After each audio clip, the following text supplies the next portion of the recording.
Narwhal से report कर रहे हैं हमारे नुमाइंदे उस्मान मुगल। नारवाल में ईद उल फितर की तैयारियां उरूज पर पहुंच गईं। दुकानदारों ने खूबसूरत स्टॉल सजा लिए।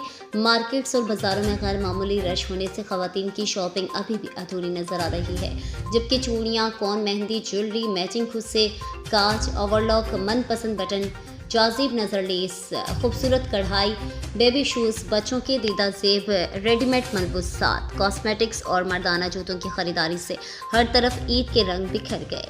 मर्द हजरात ईद अपनों के संग मनाने के लिए शैख और तनोश में मगन हैं। दूसरी तरफ मैचिंग रंगाई वालों और दर्जियों के नखरे भी आसमान तक पहुंच गए। कसाब, मुर्गी का गोश्त, खाकरोब, ढोल पीपा वाले भिखारी भी ईदी के नाम पर और फितराना के नाम पर पॉकेट पर इजाफी बोझ हैं। ताहम ईद के खूबसूरत लम्हात को यादगार बनाने के लिए अवाम ईद का बेचैनी से इंतजार कर रही है।